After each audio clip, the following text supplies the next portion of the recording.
Question number 14 पे आ जाए। Open your books, class 10, open your book. Chapter is electricity. सब अपनी बुक निकाल लें, अपनी कॉपीज निकाल लें और साथ साथ करेंगे। एक्सरसाइज कर रहे हैं हम लोग। और question number 14 today is what 23, ये 24, 23 क्या है आज? 23 मुझे तो डेट ही याद नहीं है। 23/4/2021। तो क्वेश्चन नंबर 14 देखो बेटा, कंपेयर करना है यहाँ पे the power used in the 2 ohm resistor in each of the following circuit. ठीक है, देखिए आपको कंपेयर करना है power used in 2 ohm resistor. और दो केसेस आपको जो दे रखे हैं, पहला केस है आपके पास जो बैटरी है वो 6 वोल्ट की है, means V is equal to 6 volt in series with 1 and 2 ohm resistor. Means जरा समझने की कोशिश करिए। इसका सर्किट डायग्राम मैं साथ के साथ बना देती हूँ। आपके पास 2 रजिस्टर है, एक रजिस्टर है ये और एक रजिस्टर है ये। इसका रेजिस्टेंस दे रखा है 1 ओम, इसका दे रखा है 2 ओम। ये दोनों ही सीरीज में कनेक्टेड है। Means according to the question they are connected in series. Series का मतलब एक रजिस्टर ऐसे है, उसके पीछे एक और रजिस्टर है, उसके साथ एक बैटरी लगा रखी है। This is the circuit diagram. यहाँ पे की है, यहाँ पे हमारा एमीटर होता है, आप जानते हैं एमीटर हम सीरीज में लगाते हैं। यहाँ पे हमारा हो वोल्ट मीटर, ये भी आप अच्छी तरह जानते हैं। तो ये हो गया 1 ओम, ये हो गया 2 ओम, ये हो गई बैटरी। बैटरी है 6 वोल्ट की। करंट जाएगा पॉजिटिव टर्मिनल से कहाँ पे, नेगेटिव टर्मिनल की तरफ। और आपको निकालना है कि यहाँ पे जो ये 2 ओम का रजिस्टर है इसकी क्या पावर है। What is the power of 2 ohm resistor, what is the power of 2 ohm resistor. पहला केस। अब आते हैं केस 2 में। तो केस 2 कह रहा है बेटा, यहाँ पे आपके पास 4 वोल्ट की बैटरी है जिसमें आपने क्या कनेक्ट करा है, 2 रजिस्टर कनेक्ट करे हैं। एक रजिस्टर है 12 ओम का, दूसरा है 2 ओम का। ठीक है, ये बैटरी लगा दी, ये की लगा दी। बैटरी का जो पोटेंशियल है वो 4 वोल्ट है, यहां से करंट फ्लो कर रहा है। ये आपने यहां लगा दिया एमीटर सीरीज में, और ये लगा दिया आपने यहाँ पे वोल्ट मीटर। क्लियर। और यहाँ पे भी आपको ये जो रजिस्टर है 2 ओम, यहाँ पे इसकी पावर बतानी है। पहले आप ये बताएं, ये जो मैंने सर्किट डायग्राम बनाए हैं ये आपको क्लियर है? क्या बनाया ये मैंने? मैम केस 2 का एक बार समझा दो। Case 2? Yes ma'am, yes ma'am. तो केस 2 में क्या है बेटा, 2 रजिस्टर हैं। एक का आपको रेजिस्टेंस दे रखा है 12, एक का दे रखा है 2। दोनों को मैंने पैरेलल में लगा दिया, एक के नीचे एक। यहाँ आपकी बैटरी लगा दी है 4 ओम की। यहाँ पे की सेम है, की बैटरी बैटरी, एमीटर एमीटर। यहाँ पे बस सीरीज में थे, यहाँ पे मेरे पैरेलल में है। और यहाँ पे सीरीज में अगर कनेक्टेड है तो 2 ओम के अंदर पोटेंशियल बताना है, पावर बताना है। और यहाँ पे आपको यहाँ पे 2 ओम के अंदर पावर को बताना है। ठीक है, चलिए अब सबसे पहले शुरुआत करते हैं। What is the basic formula of power. Power is V into I. यही पढ़ाया था मैंने, आपको बोला था 5 बार बोलना और मैं 100 बार पूछूंगी। यही नारा था हमारा। चलिए, तो अब इसका मतलब अगर मुझे इसके अंदर पावर बतानी है तो मुझे V और I दोनों पता होना चाहिए। समझ में आ गई मेरी बात? मुझे V और I दोनों पता होना चाहिए। अब रही बात V, अब देखो बेटा, अब बहुत ध्यान से समझना इस क्वेश्चन को। अब रही बात V, अब आप क्या काम करेंगे, आप V रख दोगे इसमें पूरा का पूरा 6 वोल्ट, और I जो है आप कर दोगे मैम I निकाल लेंगे। देखो बेटा, अब आप थोड़ा सा अपना दिमाग लगाना पड़ेगा यहाँ पे बहुत, कि जो सीरीज है उसमें क्या होता है। सीरीज में current I remains same, I remains same in both the registers। इसका मतलब जो 1 ओम के अंदर करंट होगा वही 2 ओम के अंदर होगा। और करंट होगा क्या, जो इस करंट जो ये पूरे सर्किट के अंदर फ्लो कर रहा है। तो आई तो ऐसे निकल जाएगा। तो आई कैसे निकालोगे? I is equal to V upon R. जो वी है वो वोल्टेज आपको दे रखी है 6, और जो आर है वो आपको दे रखा है। आर कैसे निकालोगे? आर आप पहले टोटल आर निकाल लीजिए। तो टोटल आर कैसे निकालोगे? टोटल आर का फॉर्मूला है 1 + 2 3, क्योंकि सीरीज में ऐड हो जाते हैं। तो यहाँ आ जाएगा 3, दैट्स मीन 2 एम्पियर का करंट फ्लो कर रहा है। इसका मतलब इसके अंदर भी 2 एम्पियर है और इसके अंदर भी 2 एम्पियर, मीन्स आपको आई की जगह 2 रखना है। पर जो वी है, वी आपको इसका पोटेंशियल नहीं पता, क्योंकि आपको पता है सीरीज में दोनों के अंदर जो पोटेंशियल होगा वो सेम नहीं होगा। दोनों के अंदर करंट सेम होगा, पर पोटेंशियल, जो पोटेंशियल इसके अंदर है उसका अलग पोटेंशियल यहाँ पे होगा। ठीक है, तो आप V को रिप्लेस कर दो। मेरी बात मानो, V को रिप्लेस कर दो by using ohm's law.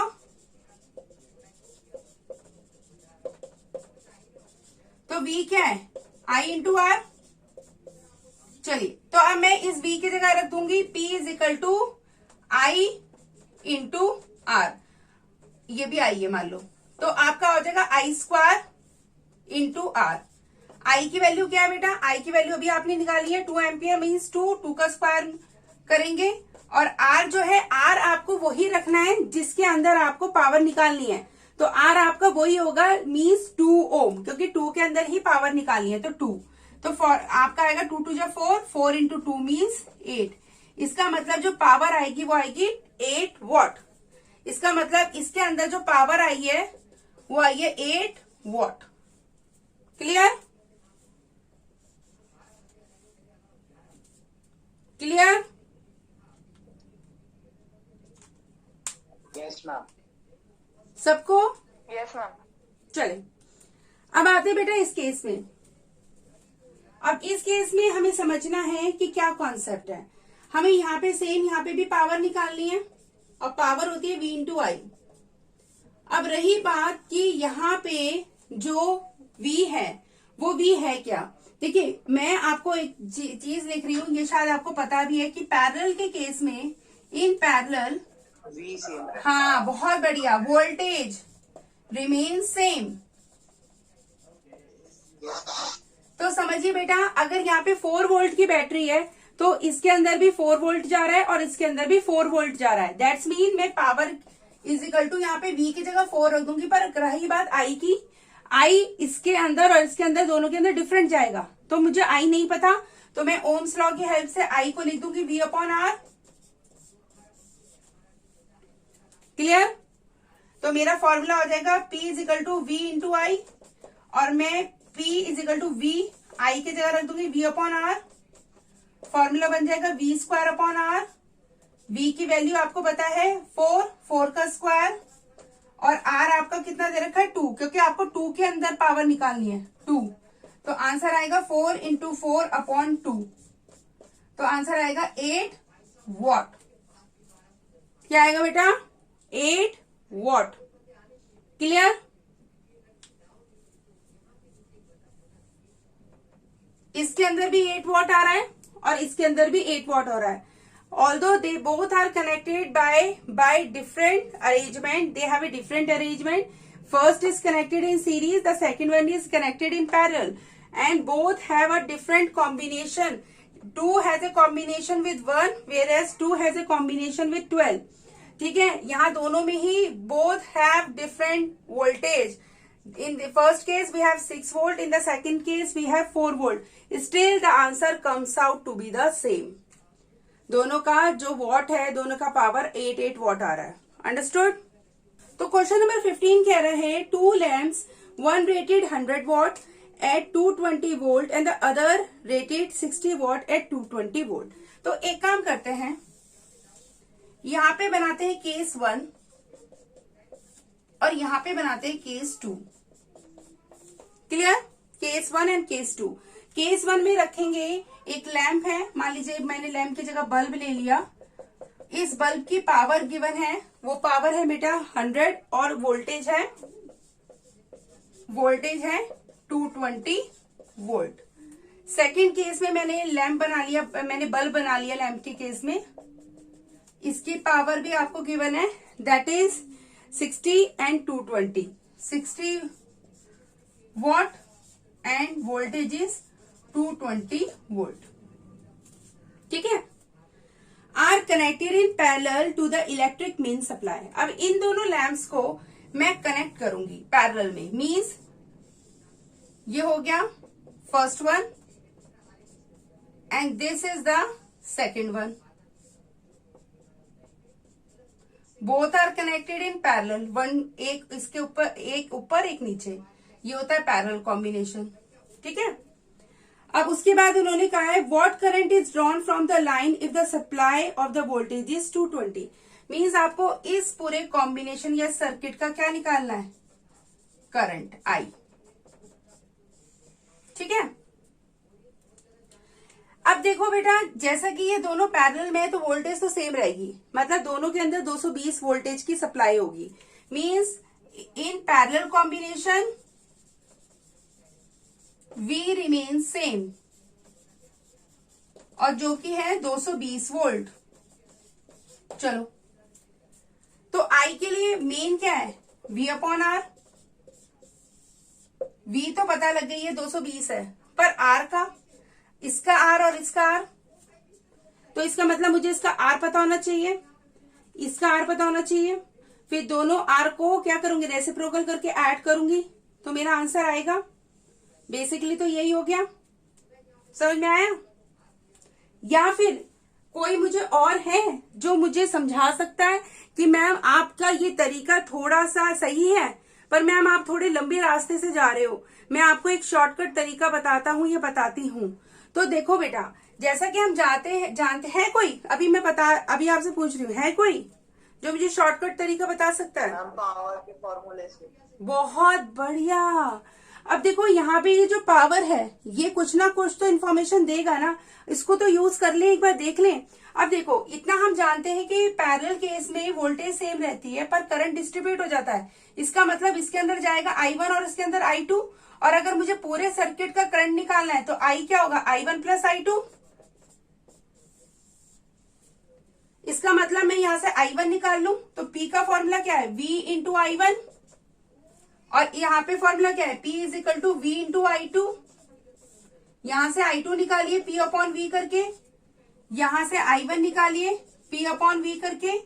I क्या आएगा, I1 आएगा बेटा, P कितना है 100, और ये कितना है 220। इस वाले जीरो से ये वाला जीरो काट दो, ये आ गया 5, ये आ गया 11, 5/11।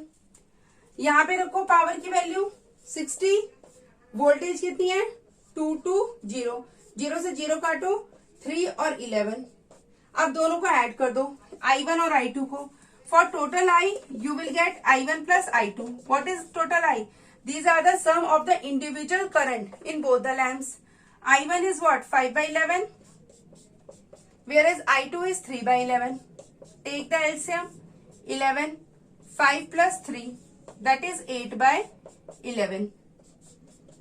I is 8/11. अब आप 8 को 11 से डिवाइड कर दो, पॉइंट लगा दो, 0 पॉइंट लगा दो, 0, 7 आ जाएगा 77, 3, फिर पॉइंट लगा हुआ है, 0 लगा दो, आ गया 2, 22, फिर 8 आ गया, फिर इसका मतलब 0.72, इसका मतलब 0.72 के ऊपर बार आ जाएगा, बार 72, बार 72, बार 72, बार 72 आएगा, तो आई कैन राइट 0.72 के ऊपर बार means these two digits get repeated again and again. These two, क्योंकि 8 आ रहा है ना, देखो 8 आ रहा है, अभी 8 था, फिर मैं पॉइंट लगा हुआ 0 लगाऊंगी, फिर मेरा 77 आ जाएगा, फिर मेरा 3 आ जाएगा, फिर मेरा 72, 72, 72। दैट्स मीन ये ना लिख के 72, 72, 72, मैं 72 के ऊपर बार लगा दूंगी। That's mean 72 gets repeated. This is a what, non terminating decimal. This is a non terminating decimal, ऐसा डेसिमल जो कि खत्म नहीं हो रहा, नॉन टर्मिनेटिंग डेसिमल एक्सपेंशन। या आप अभी पढ़ेंगे रियल नंबर्स में। किसके स्कूल में चैप्टर 1 शुरू हो गया, रियल नंबर्स मैथ्स का हो गया शुरू। तो यहाँ पे आपने पढ़ा होगा बेटा non terminating decimal expansion, recurring and non recurring.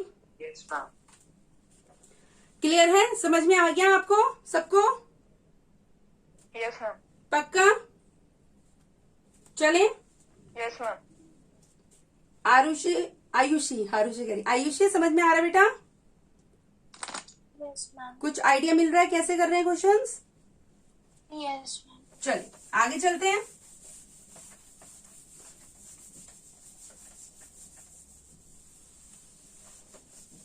Question number 16।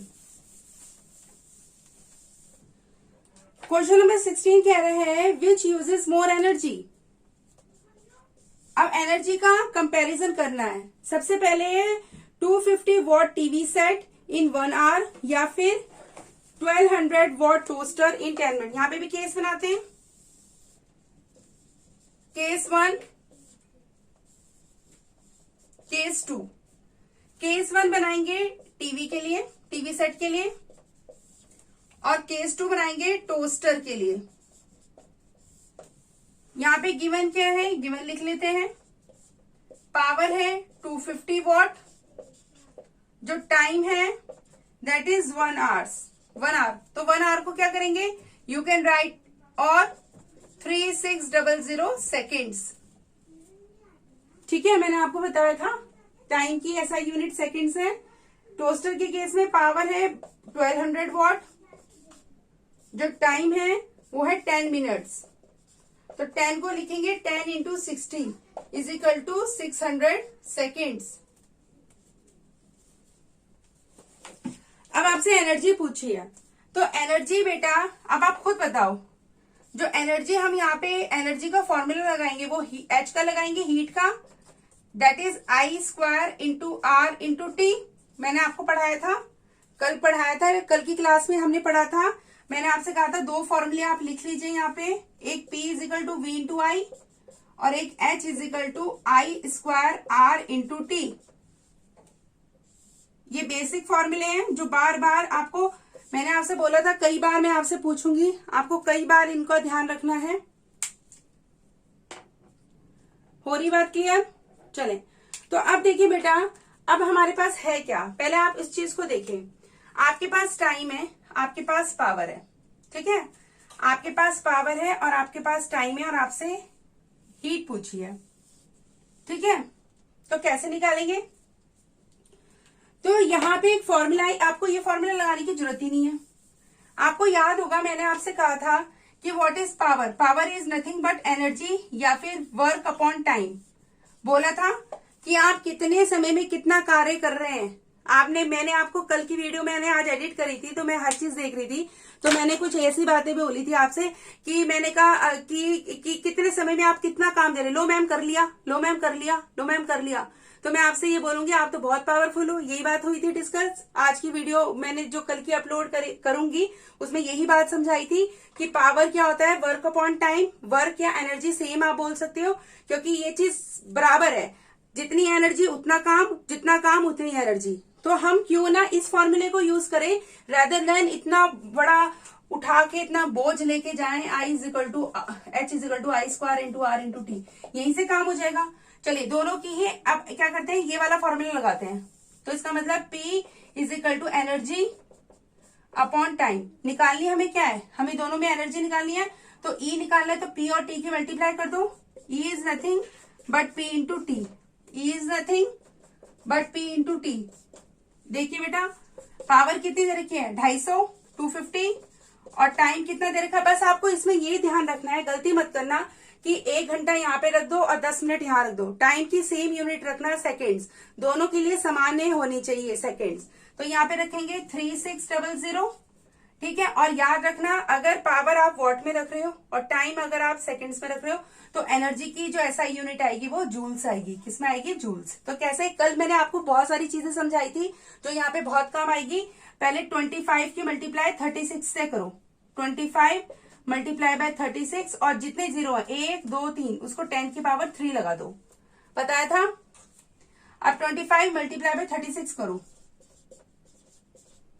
6 5 जा 33, 6 2 जा 12 प्लस 3 15, 3 5 जा 15, 1, 3 2 जा 6 प्लस 1 7, 0 0 और 1। तो आगे बेटा 900। इसका मतलब हम इसे लिख सकते हैं 900 इंटू 10 की पावर 3। या फिर 9 इंटू 10⁵। कैसे लिखा, यहाँ पे 2 0 है तो वो पावर में चले जाएंगे, तो 3 + 2 हो जाएगा 5। तो ये हमारी स्टैंडर्ड फॉर्म है, क्योंकि आप इसे 9.0 इंटू 10⁵ भी लिख सकते हो। तो you can leave it here 9 into 10⁵ joules. चीजें होंगी आपके साथ, तो आपको क्या करना है, आपको नंबर ऑफ मल्टीपल, कम से कम आप इलेक्ट्रिसिटी में 50 क्वेश्चन करेंगे मेरे साथ। 50 क्वेश्चन में आपके अंदर बहुत परफेक्शन आ जाएगा, आप बिल्कुल परफेक्ट हो जाएंगे। आप आंख बंद करके किसी को भी सजेस्ट कर पाएंगे कि कौन सा फॉर्मूला किस समय में लगाना है, ठीक है। पर अब भी आपको थोड़ा थोड़ा आइडिया हो गया है कि हम कैसे कैसे कर रहे हैं। चलिए बेटा, तो यहाँ पे कर लेते हैं। तो energy is equal to P, power है 1200 और टाइम आपको दे रखा है 600। ध्यान से यहाँ पे 10 मिनट्स मत लगा देना, ठीक है। अब मैंने आपको बताया था कि 12 की मल्टीप्लाई 6 से करो और बाकी के 0 गिन के लिख दो, 1 2 3 4 इंटू 10⁴। अब करें बेटा, 12 6 72 इंटू 10⁴। कुछ बच्चे यहीं तक छोड़ आएंगे और कुछ बच्चे यहीं तक छोड़ आएंगे, पर आप अगर इसको स्टैंडर्ड फॉर्म में लिखेंगे, यहाँ पॉइंट छुपा हुआ बैठा है, आप उसे 1 प्लेस आगे ले जा रहे हो तो हो जाएगा 7.2 इंटू 10⁵। 1 प्लेस आगे ले जा रहे हो तो 1 ऐड कर दो, 4 + 1 5 जूल्स। क्वेश्चन नंबर 17 कह रहा है an electric heater of resistance, एक इलेक्ट्रिक हीटर है जिसका रेजिस्टेंस R गिवन है आपको 8 ओम गिवन है, R is equal to 8 ohm. उसके बाद draws 15 ampere from the service mains for 2 hours. अब वो कितना करंट ड्रॉ करता है, 15 एम्पियर का, और जो टाइम दे रखा है वो 2 घंटे, 2 आवर्स। अब आपको क्या निकालना है, calculate the rate at which the heat is developed in the heater. आपको रेट बताना है किस रेट से जो हीट है वो डेवलप करेगी हीटर के अंदर। Rate of heat. चलिए, तो कोई है बच्चा जो मुझे समझा सकता है कि कैसे निकालना है इसको?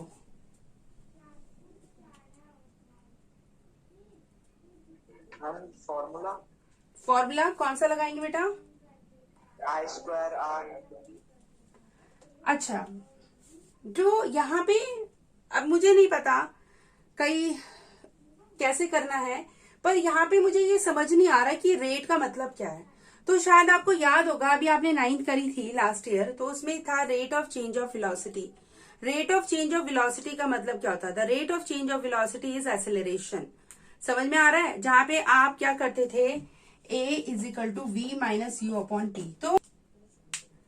तो जहां पे भी रेट लगा होता है, इसका मतलब आप टाइम से डिवाइड कर देते हो। तो इसका मतलब मेरे दिमाग में यह आ रहा था कि भाई रेट ऑफ हीट का मतलब मैं हीट निकाल लेती हूँ और फिर उसे टाइम से डिवाइड कर देती हूँ, तो मेरा रेट ऑफ हीट आ जाएगा। तो चलो देखते हैं करके क्या मैं सही सोच रही हूँ। सबसे पहले हीट को देखते हैं। हीट का फॉर्मूला क्या है? I²R इंटू टी, ठीक है, यही फॉर्मूला है, हमने यही पढ़ा इतने दिनों से, या इतने 2 दिन से हम यही पढ़ रहे हैं। आई के जगह बेटा आप रख सकते हो 15, आर के जगह रख सकते हो 8, और टाइम जो है, टाइम बेटा टाइम यहाँ पे 2 आवर्स है, तो आपको टाइम को सेकंड में कन्वर्ट करना है। तो 2 आवर्स का मतलब आपका 2 इंटू 60 इंटू 60, क्योंकि 1 घंटे में होते हैं 3600 सेकेंड, 3600, तो 2 घंटे में हो जाएंगे। इनको मल्टीप्लाई कर दीजिए, तो 6 6 36, 36 मल्टीप्लाई बाय 2 72, तो 7200, ठीक है, समझ में आया? अब देखो, अब जरा समझने की कोशिश करना। अब रही बात कि मुझे तो रेट ऑफ हीट निकालना है, तो रेट ऑफ हीट का मतलब आप समझ रहे हो? रेट ऑफ हीट का मतलब है कितने समय में कितनी हीट जनरेट हो रही है, कितने समय में कितनी हीट जनरेट हो रही है। इसका मतलब अगर मैं इस पूरी चीज को टाइम से डिवाइड कर दूं तो T से T कट जाएगा, इसका मतलब मुझे मिल जाएगा रेट ऑफ हीट।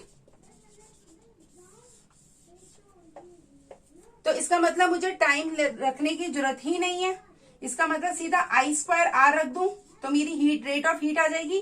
तो I का फॉर्मूला है 15 का स्क्वायर और R आपको दे रखा है 8, 15 का स्क्वायर। अब देखिए, अब मैं आपको समझाती हूँ 15 का स्क्वायर कैसे करेंगे।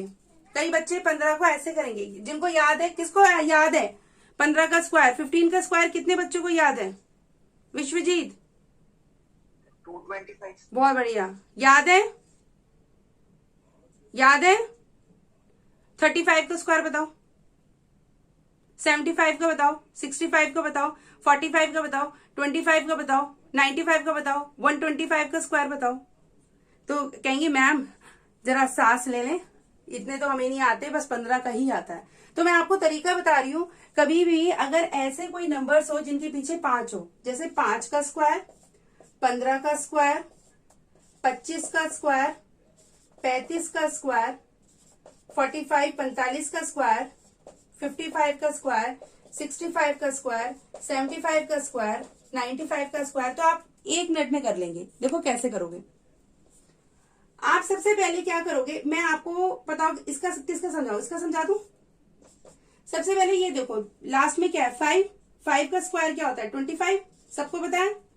अब आपको ये नंबर देखना है जो यहाँ पे लिखा है, मींस जो कौन से प्लेस पे लिखा है, टेंस प्लेस पे। यहाँ पे 6 लिखा है, 6 से बड़ा क्या होता है 7, 6 से बड़ा 7 होता है ना, सबको पता है ना। 6 के बाद क्या आता है 7, तो 6 के बाद अगर 7 आता है तो 6 7 जा कर दो, 6 7 जा क्या होता है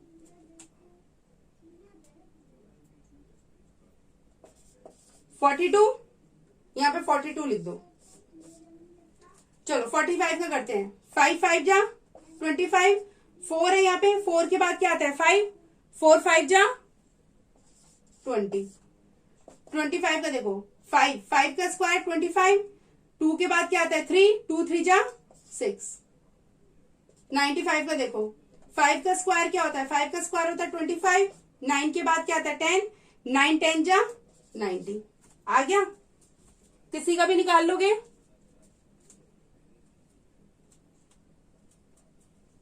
ठीक है, तो इसका हो गया 225 इंटू 8, तो कर लीजिए बेटा, 8 5 जो 40, 4 8 2 जो 16 प्लस 4 22, 8 2 जो 16, 16 प्लस 2 18। तो हम इसको कैसे लिखेंगे 1.8। अब ये देखो यहाँ पे पॉइंट है, ये 1 2 3 3 प्लेस आगे जा रहा है, तो 1.8 इंटू 10 की पावर 3। तो क्वेश्चन कह रहा था, क्वेश्चन नंबर 17, कि आपको एक हीटर दे रखा है और उस हीटर का रेजिस्टेंस दे रखा है 8 ओम। एक हीटर है, उसका रेजिस्टेंस है 8 ओम, उसके अंदर से जो करंट फ्लो कर रहा है वो 15 एम्पियर का कर रहा है और टाइम है 2 आवर्स। ठीक है, और आपको रेट ऑफ हीट निकालना है। तो मैंने आपको अभी समझाया है कि जो रेट है उसका मतलब है जो यहाँ पे लिखा है, अगर हीट लिखा है तो उसे टाइम से डिवाइड कर दो। रेट का मतलब होता है डिवाइडेड बाय टाइम। तो आप देखो इसका मतलब हीट डिवाइडेड बाय टाइम। आ रही मेरी बात समझ, इसका मतलब हीट डिवाइडेड बाय टाइम। अब आप हीट का फॉर्मूला लिखो, I square R into T, divided by time means T, T से टी कट गया। और आप जानते हैं हीट अपॉन टाइम क्या होता है, heat upon time is nothing, या फिर energy upon time is nothing but power. इसका मतलब ये पावर, इसका मतलब वो पावर के बराबर होता है। इसका मतलब I square R is nothing but it is equal to power. आपको देखो आपके पास पावर का फॉर्मूला था V इंटू आई। अब आप क्या काम करें, V की जगह रख रहे हैं I into R, I into R into I. तो आपका फॉर्मूला क्या बना I स्क्वायर R, और यहाँ पे भी क्या आ रहा है I स्क्वायर R। इसका मतलब I square R is the formula for power. इसका मतलब जब आप इसमें वैल्यू रखेंगे और वैल्यू निकाल के जो आपका आंसर आएगा उसकी SI यूनिट आएगी वॉट। क्लियर। तो 15 का स्क्वायर समझाया था, 5 का स्क्वायर करेंगे 25, 1 के बाद आता है 2, 1 2 जा 2, तो आ जाएगा 225 मल्टीप्लाई बाय 8। आपका आंसर आ जाएगा, आप मल्टीप्लाई कर लो 8 से, 8 5 जा 40, 4 8 16 22, 8 16 18, तो आएगा 1800 वॉट। 1800 वॉट को आप लिख सकते हैं बेटा, 1800 वॉट को लिख सकते हैं। अगर 1000 से डिवाइड कर दे तो 1.8 किलो वॉट। क्लियर।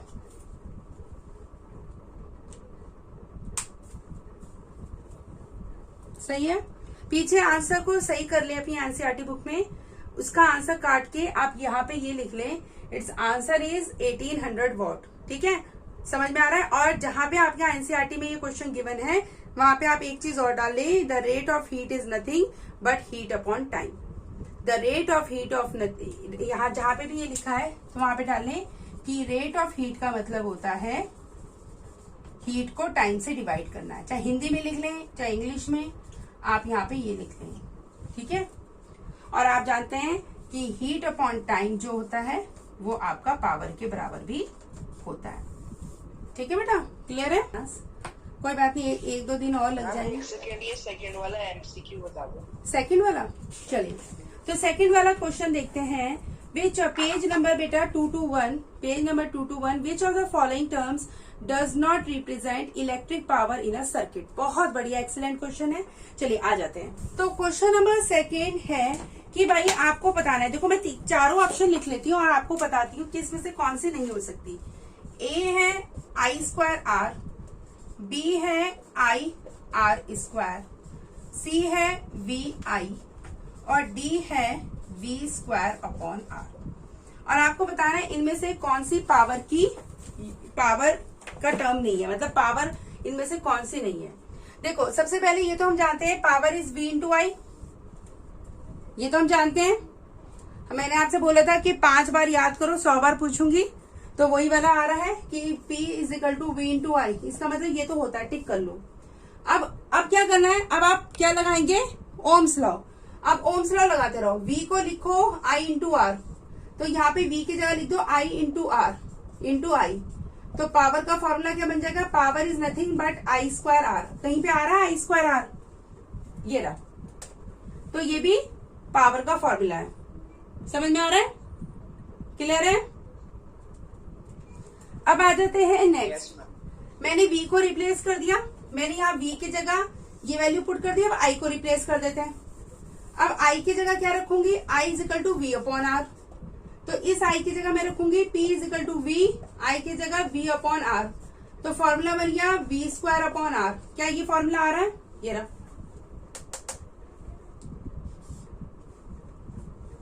तो आप अब खुद सब समझदार हैं, तो बताएं कौन सा आंसर होगा इसका। Which is the correct answer of this question. कौन सा पावर का फॉर्मूला नहीं है, दिस वन।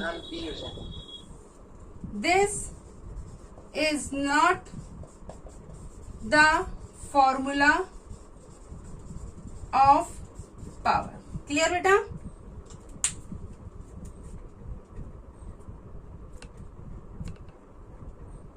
क्लियर।